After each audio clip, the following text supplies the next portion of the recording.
республики 15 лет. Вы знаете, ребята, что 4 июня 1992 года образовалась наша молодая республика. Лали тоже родилась в этот день. День, когда начался новый этап в истории ингушского народа. О чем пишут в своих сочинениях ровесники республики. О том, что видят вокруг.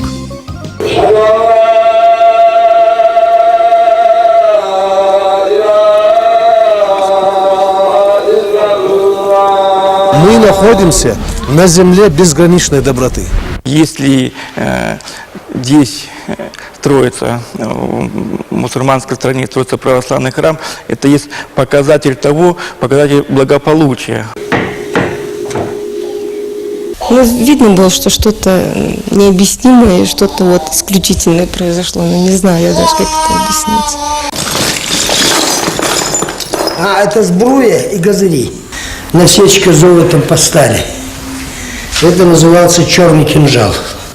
Отцы, матери, дети в ссылку выслали. Голоде, холоде. Даже никаких надежд в жизни не было.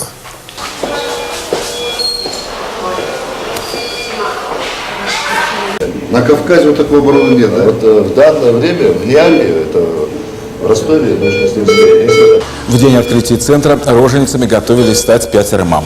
Президент обещал каждой из них по 50 тысяч рублей. Когда об этом узнали другие, рожениц стало в 5 раз больше. И вот когда надевали, желали ей столько-то мальчиков, столько-то девочек, сколько звеньев у тебя там. Наши предки говорили, что самое большое богатство, когда ты уважаем и в цене у своего народа, у своей семьи. Любое уважение начинается с собственного дома, с собственного села, с республики. А ингуши, вы знаете, это народ, я сказал, очень добрый, наверное, народ, который я больше всего на свете люблю, не наверное, точно.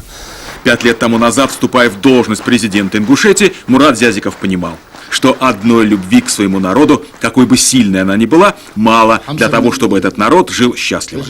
И потому говорил тогда меньше о своих чувствах, больше о планах, которые в то время многим казались просто нереальными. Ведь, по сути, ему практически пришлось начинать с нуля. Не президент, а антикризисный менеджер. Такое определение Зязикову тогда подходило больше. По существу он принял республику с разрушенными производством и социальной инфраструктурой. Кроме того, Ингушетия имела государственный долг в 3 с лишним раза превышающий собственные доходы. Нужны были инвестиции и политическая стабильность. Для чего? Чтобы через 5 лет эти ребята могли тоже признаваться в любви к своей республике. Во-первых, я люблю ее, потому что я ощущаю себя здесь как дома. В каком другом месте я не могу себя ощущать, как здесь, в моей республике. Наверное, эту тему ребятам раскрывать несложно. Им самим 15 лет. Они росли вместе с республикой. Теперь у Ингушетии вот такое лицо, молодое и привлекательное. Их жизнь тесно связана с историей Ингушетии, в которой было немало и горьких страниц. Трагедия репрессированных народов. Нет ни одной ингушской семьи, которая не пострадала бы от геноцида. Депортация сломала судьбы, жизни ни в чем не повинных людей. Тогда, в 1944-м, обвиненные в пособничестве фашистам, десятки тысяч семей, детей и стариков были высланы далеко за пределы своей родины. Чудовищные переживания. Скотские вагоны, зима, холод, голод, оскорбления. О том, что ему пришлось пережить, Тагир Бекбузаров может рассказывать часами. Все его родственники погибли, так и не вернулись домой. Обратную дорогу осилил только он. Ну а какие дни были для него самыми счастливыми? Говорит, в 1954-м, когда им, переселенцам, разрешили выйти из резервации и свободно перемещаться по Казахстану. В 1957-м, когда репрессированный народ был реабилитирован. И совсем недавно, когда у него появился внук. Верит, что на его долю подобные испытания не выпадут никогда. Какая может быть обида, если так получилось? На кого обижаться? У меня все похоронены там. Что? Трудно говорить, когда комок в горле.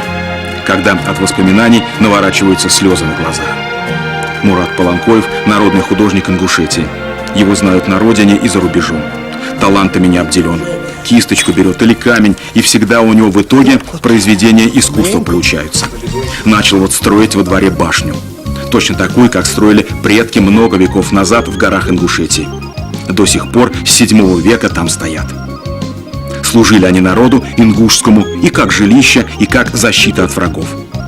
И еще, по легендам, одним главным свойством обладали – оберегали от невзгод и несчастий. Мне нужно 5 камней сделать. У меня похоронены в Алмате 2 брата, отец, мать и сестра. Вот им я хочу поставить здесь на кладбище этих 5 камней и привезти оттуда немного земли. Ну, сестра привезет, когда будет приезжать землю. Вот все. Вот такие чтобы какая-то память, чтобы была здесь о родителях, о братьях.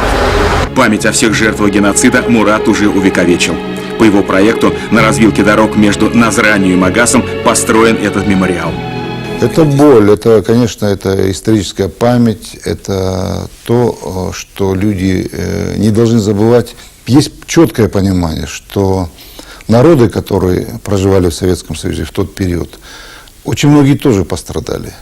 Есть четкое понимание и благодарность тому многонациональному народу Киргизии, Казахстана. Я, кстати, в присутствии нашего президента Владимира Владимировича Путина подошел к президенту Киргизии и Казахстана, поблагодарил. Это вот прошло 60 лет, я их поблагодарил, что они приняли в тот сложный период народ, который был изгнан своей родины исторической. Это было вопиющее безобразие. Это был такой, если хотите, государственный терроризм по отношению к конкретному народу. И не только ингушский народ, и у нас 13 репрессированных народов. Но самая главная ценность вот в этой ситуации, то, что сегодня Россия выбрала демократический путь развития. И мы сегодня делаем все, и должны в стране делать все, чтобы нигде, ни с каким народом никогда это не повторилось. Кстати, президент республики сам из семьи репрессированных. Он родился в 1957 году в Киргизии, куда были высланы его родители. Башни, скованные колючей проволокой, напоминают о трагедии ингушского народа, о годах его депортации. До сих пор более 30 тысяч ингушей живут вдали от родины. Выросло новое поколение, и это в основном уже дети и внуки тех, кто был выслан в 1944-м по воле отца народа в Среднюю Азию и Казахстан. Но желание вернуться домой остается у многих из них, и республика готова их принять. Кстати, здесь, в Ингушетии, действует единственная на Кавказе программа по возвращению соотечественников, поддержанная президентом Путиным. Разумеется, без поддержки федерального центра решить эту задачу быстро и эффективно не удастся. Поэтому у нас есть соответствующие программы, есть определенные договоренности на уровне правительства с президентом Зязиковым, к которому я отношусь с большим уважением. И мы все это будем осуществлять, все это будет продолжаться. Здесь не различают людей по национальному признаку, а к русским всегда относились с особой теплотой. Когда в 90-е годы этнические русские стали покидать Северный Кавказ, спасаясь от войны, от бед, которые она несла в приграничные районы, то не знали, удастся ли вернуться. Осиротели дома, улицы, поселки. Ты знаешь, я, говорит, уже не люблю эту улицу. А почему? А потому что, говорит, русские уехали. Нет, говорит, их уже. Раньше, говорит, бабушки выйдут, сидят, разговаривают на улице. Жены наши подходят, как-то делятся, общаются. А вот новые, говорит, поселились, говорит, вот как-то вот замкнуто живут. Ну, не так, не то. И очень радуются то, что русские возвращаются. И говорят, вот, спасибо нашему президенту, что вот настолько поддержали все это. Такой вот у местных жителей настрой. Антонине Хасиевой он хорошо известен. По долгу службы, как заместитель главы администрации Сунжинского района, она занимается обустройством русских, таких, как и она сама, вернувшихся в родные места. Как вас приняли здесь? Нас очень хорошо приняли. Нас принимают как родных. Ходакова, Челенко, Братко – список из сотен фамилий, который можно продолжать. Русские семьи, которые вернулись, возвращаются на родную землю Ингушетии. Такое слово, может быть, оно было заезжено, это слово интернационализм, но оно было, когда люди чувствовали себя везде комфортно. И это очень важно. Но для меня, конечно, я радуюсь, вот эти 5 лет, я радуюсь, когда вижу лица детей, лица старейшин. Повод разделить радость вместе с народом у президента есть. Только за последние 1,5 года в Ингушетию вернулось более 500 человек. Практически все они получили жилье и работу. Конечно, очередь на квартиры существует, но она быстро сокращается, так как за прошедшие 5 лет в республике введено более 2 миллионов квадратных метров жилья. Темпы строительства впечатляют. Столица республики, город Магаз, похожа сегодня на огромную стройку, тогда как всего несколько лет назад здесь было лишь 3 административных здания. Строятся дороги, школы, больницы. Не осталось ни одного села, ни одного дома, куда не был бы подведен газ. За последние годы 100% территории республики было газифицировано. Это непревзойденный результат. Причем сделано это было не за счет вот этой общей программы газификации, а за счет внутренних источников. Что это означает? Это означает, что руководство республики поставило в качестве приоритета решение этой задачи. И решило ее.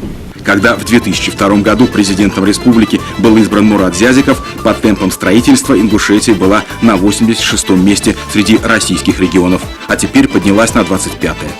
Все это итоги первой пятилетки главы республики. Эти 5 лет как один день. Вот для исторического такого рубежа это небольшой период. Для Ингушетии это такой большой период, большое знаковое время. Сказать, что всем все, что делается, я доволен, но это было бы неправильно. Но я знаю, что любой руководитель, если он вот пришел, не ворвался в политику, а пришел вот с Божьего благословения, с людской поддержкой, это человек, который... У него нет своей жизни, у него жизнь, его жизнь – это часть жизни народа. И наоборот. Конечно, многое удалось сделать, но самое главное, произошла консолидация людей. Республика Ингушетия самая молодая в Российской Федерации, и переживает она сегодня настоящий бэби-бум. Детей в Ингушетии становится все больше. Здесь самая высокая рождаемость в России. И случай уникальный даже для такого передового в плане увеличения населения края – рождения четверни. Отличилась Лида Алхоева, у которой до этого уже было 4 детей. Старший мальчик и девочка, во время съемок они были в школе, учатся в старших классах. Потом родились двойняшки Рамзан и Ася, им 13. И вот год назад у 38-летней матери на свет появились сразу 3 девочки и 1 мальчик. Общий вес новорожденных составлял 8 килограммов 400 граммов. Такого в Ингушетии не было последние 50 лет. Дети в этой семье рождались по системе 1-1, 2-4. То есть после двойняшек сразу родилась четверня. Но пример Лидии Алхоевой оказался заразительным, и ее подруга недавно родила тройню. Алхоевы – беженцы из зоны осетино-ингушского конфликта. 13 лет скитались по чужим квартирам. Теперь у них своя 5-комнатная. Ключи многодетной семье вручал лично глава республики. Наше спасение, в общем. Вот так вот президент наш Мурат Магомедович Зязиков выделил нам квартиру. И, честно сказать, мы очень долго не могли вот с этим как-то вникнуть в это.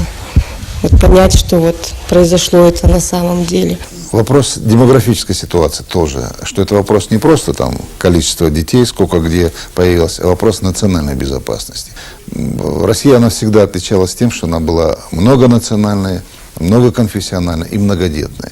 Мы знаем, что многодетные семьи, они бывают сплоченные, дружные. Средний возраст жителей республики 28,5 лет.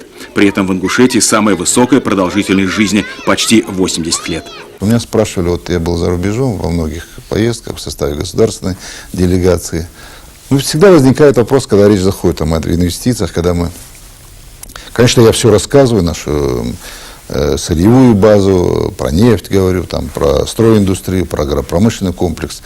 Но первое, что я говорю всегда, что самое большое богатство – это люди. Я была очарована президентом Ингушетии и всем, что он делает, признается Анджелина Джоли, без оглядки на Брэда Питта. Хотите верьте, хотите нет, но в последнее время кражи невест в Ингушетии стали чаще. И я понимаю, почему, оказавшись рядом с такой красавицей. Вы хотите, чтобы вас украли? Нет. Отворот-поворот. Как украсть невесту и избежать кровной мести. Я давний друг России, жалею, что до сих пор не побывал в Ингушетии. Пьер Карден мечтает приехать на Северный Кавказ. Для любого ингуша родовая башня – это все-таки начало-начал. Это то, к чему в конечном итоге возвращаешься. Это то, когда происходит переоценка ценностей, и когда какое-то ты решение принимаешь, все равно ты думаешь, а что по этому поводу могли думать твои предки, а как вот поступили бы они. Камень в основании башни дороже любых драгоценностей. О людях и обычаях, нравах и традициях ингушского народа в нашей следующей программе.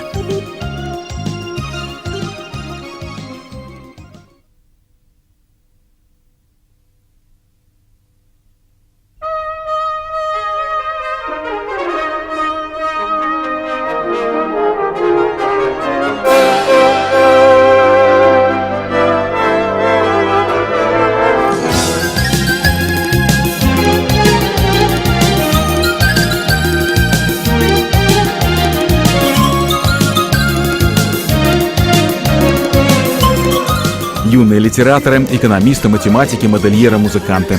Все они участники международного форума «Одаренные дети». Их чествуют в колонном зале Дома Союзов.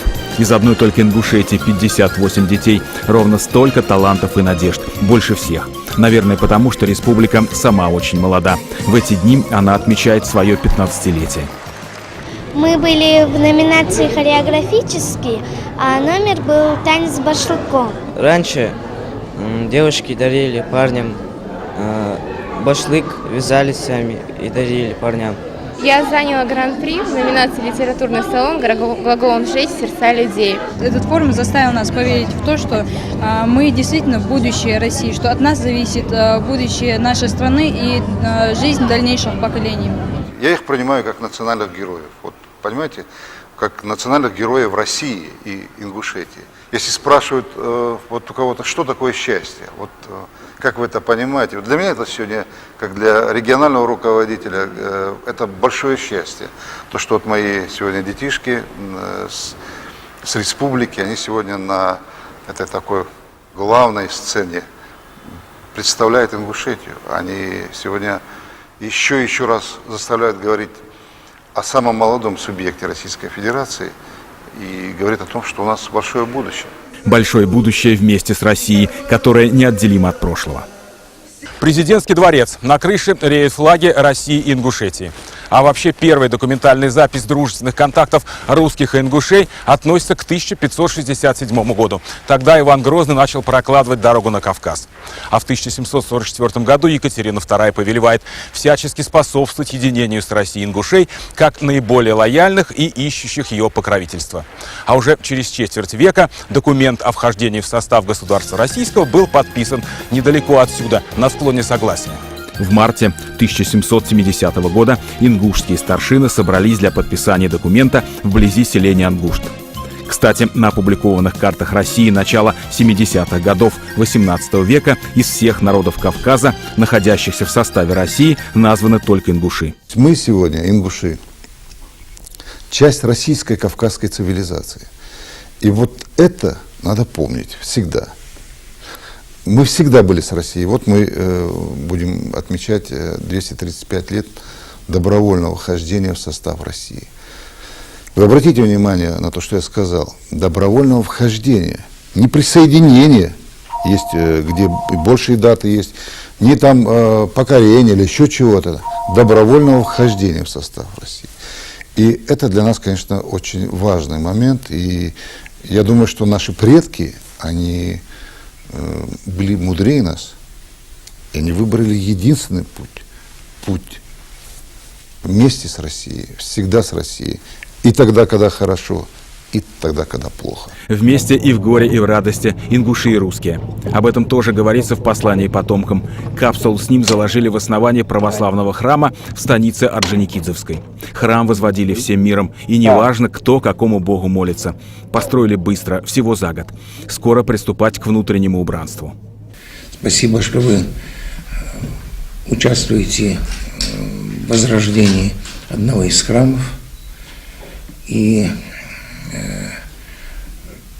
необходимы храмы, которые будут духовно удовлетворять жителей русскоязычных православных людей, которые живут в Ингушетии. И главное, я думаю, наша общая задача – это сохранение межнационального мира, согласия в обществе.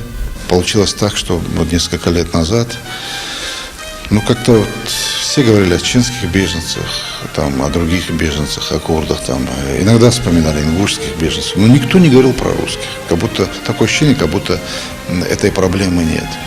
А эта проблема есть, она есть, и они должны жить там, как и любой гражданин России, там, где они хотят, тем более на своей исторической родине. А Ингушетия для многих это историческая родина, и они будут там жить. 90-е годы прошлого столетия стали временем исхода русских из Ингушетии. Боевые действия на Северном Кавказе заставили покинуть их родные дома, сделали изгоями. Челенко и Сидельниковы – добрые соседи. Они часто собираются вместе, вспоминают, как были вынуждены бежать от войны, как нашли временный приют на Ставрополье, и все это время мечтали вернуться домой. Любой человек из нас, кто бы он ни был по нации, приехать на родину – это первое. Говорит, везде хорошо, но дома лучше. Их внук Максим на все лето приезжает к дедушке с бабушкой. Родители за него спокойны. Сами они пока живут за пределами Ингушетии, но возвращение – дело для них решенное. И то, о чем раньше мечталось лишь во сне, о мире и согласии на родной земле, стало реальностью. И ингуши, и русские. Как-то мы не разделяем вот национальное что-то, что он такой нации, он такой веры, такой. Вот именно, что интересно все. Что-то хорошее у мусульман мы тоже берем, перенимаем. Что-то хорошее у нас они берут. Это очень хорошо. Вообще, в иные времена на сравнительно небольшой территории Ингушетии беженцев было больше, чем собственного населения. Поездами в никуда называли вагоны и палаточные лагеря, в которых они еще не так давно ютились. Сегодня ситуация кардинальным образом изменилась. Палаточные городки остались только на архивных фотографиях. Во времена Чеченской войны, во времена конфликта в пригородном районе сюда хлынул огромный поток беженцев. И мы, несмотря на национальность, на религию, мы хотели и помогали всем, кто попал сюда.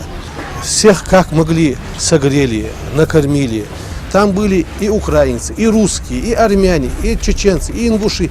Все национальности там были, всем мы и помогли. За 5 лет, прошедших со дня выборов президента республики, удалось сделать, казалось, невозможное – справиться с проблемой, о которой многие иностранные наблюдатели говорили не иначе, как о гуманитарной катастрофе.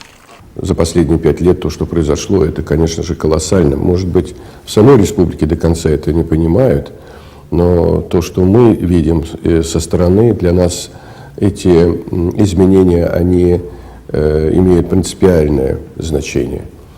Повышается уровень жизни, повышается интеграция республики в общероссийские дела. Вес республики усиливается на Кавказе, и это отрадно. Вес республики усиливается и на международной арене. Ингушетию единогласно принимают в Ассамблею европейских регионов, престижную международную организацию Совета Европы. Его представители на месте оценивают ситуацию. И даже самые рьяные критики признают масштаб произошедших перемен. На месте представителей Совета Европы и любых других международных организаций, в общем-то, и убеждать нечего. Они сегодня не отрицают быстрого, форсированного развития Ингушетии. И, конечно, им не остается ничего иного, кроме как приветствовать и поддерживать такой социально-экономический бум. Планы совместных проектов обсуждаются в московском правительстве. Приоритет – строительство жилья. Ингушетия – перспективный для инвестиций регион. Москва готова помогать. Я Ингушетию не понаслышке знаю. Был в один из самых таких моментов становления республики. Мне есть чем сравнивать. И те темпы, которые республика за последние годы набрала, они говорят о том, что практически эти темпы даже опережают средние темпы по многим показателям в целом по России. Например, жилье, если взять на душу населения, то, что строится в республике, это больше, чем в Москве.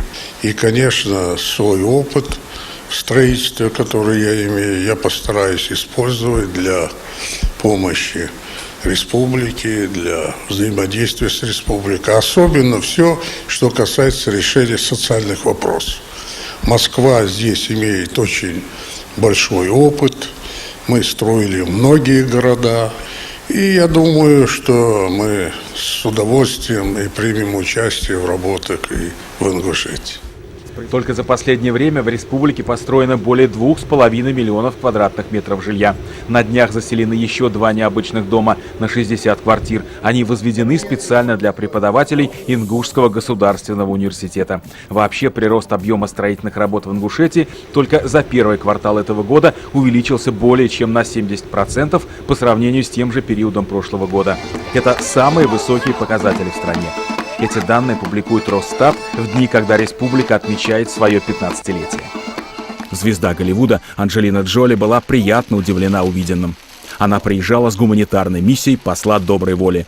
Ее так растрогала теплая встреча с президентом, что любимая женщина Брэда Питта просто потеряла дар речи. Зато по возвращении домой с трибуны ООН она заявила, что очарована президентом Зязиковым и всем тем, что он делает. Безусловно, Анджелина Джоли и другие кинодивы, они очень красивые, и мы общались, но у нас в Ингушетии, в России очень много красивых женщин, и даже многие есть и красивее, хотя я думаю, что это она не услышит, Анджелина Джоли. Но, тем не менее, у нас очень такое трепетное отношение, доброе отношение к женщине, потому что женщина – это мать, это сестра, это подруга, это то, с чего начинается жизнь. Жизнь этого малыша началась всего месяц назад.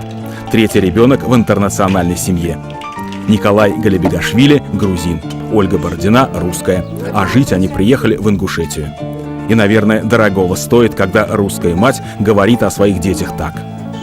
Ну, они-то вообще коренные ингуши. Они оба, вернее, не оба уже, а 3, они все рожденные здесь. О корнях ингушского народа, о его прошлом и настоящем новая книга Мурата Зязикова, которая вышла в Париже. Она называется «Ингушетия. История, культура и традиции». Получил огромное удовольствие, прочитав книгу. До этого я, честно говоря, не имел представления даже о том, где находится эта республика. Что-то слышал о Северном Кавказе, где неспокойно. Теперь понимаю, как мало мы знаем об этом замечательном крае. Признаюсь, история и культура народа Ингушетии меня тронула до глубины души. В общем, для меня открылось новое знание о республике и о ее президенте Мурате Зязикове, который написал эту книгу, обладая без сомнения любовью к своему народу, глубокими знаниями истории и от чистого сердца. Больше узнав о культуре ингушского народа, знаменитый кутюрье Пьер Карден готов принять ингушские танцевальные и фольклорные коллективы на сцене своего театра. Я подтверждаю свое приглашение. Такая самобытная культура не просто достойна, должна быть представлена повсюду в Европе. Если ингуши, как пишет автор, центр солнечного сплетения на Кавказе, то их искусство – это солнечное сияние настоящего творчества, будь то танцы или костюм. Вообще, мэтр высокой моды не подозревал, что идеал женской красоты мир позаимствовал из Ингушетии. Здесь не брали замуж невесту, если ее талия была больше 60 сантиметров. Такой идеал женской фигуры установился еще в XIV веке. Это пояс ингушской невесты, называется техкар. Он состоит из 12 звеньев, которые в окружности составляют ровно 60 сантиметров. И есть еще этот пояс. В этот пояс не укладывается талия девушки. Считали, что вот она как бы не экономная, не подтянутая, за собой не следит. Зина Инаркиева – главный консультант Ингушетии по свадьбам. Ее салон подвенечных платьев знаменит далеко за пределами республики. Чтобы выйти замуж в неповторимом национальном костюме, сюда приезжают девушки из Москвы и Санкт-Петербурга, Франции и Бельгии. Истинная красота не знает ни границ, ни расстояний. Это нагрудник чисто из серебра вот выполненный. Обычно его заказывали, такие нагрудники. И вот когда надевали, желали ей столько-то мальчиков, столько-то девочек, сколько звеньев у тебя там. Вот здесь 1, 2, 3, 4, 5, 6, 7. Конечно, мальчиков больше желали. Если нету мальчика, если его в доме нет, он имеет право жениться на 2-й, на 3-й, до тех пор, пока они не появятся. Семейному счастью этой молодой мамы ничто не угрожает. У нее это первый ребенок и сразу мальчик. Мы очень рады, что наконец-таки у нас появилось новое здание, хорошие условия. что даже завтра выписываться не хочется. На достигнутом молодая мама останавливаться не собирается. Хочет еще. 5 мальчиков и 2 девочек. По уровню технического оснащения Центр охраны материнства и детства один из лучших в стране. Он может принять всех рожениц республики, рассчитан на 7 тысяч пациенток в год. Именно столько женщин в Ингушетии становятся мамами. С вами вместе прошли по палатам, увидели счастливые лица мам. Ну а что еще нужно в этой жизни? Трудно предсказать, кем станут эти новорожденные, когда вырастут. Но будущего руководителя, как она сама, Хава Евлоева, определяет уже сейчас по голосу. А вот представьте себе, девочка. Значит, мы зарекаемся, сегодня говорим о том, что и быть ей руководителем. Быть ей просто счастливой, и еще одаренной и талантливой, что важнее. Такой, как сегодняшние ровесники многонациональной республики Ингушетии, которыми гордится президент.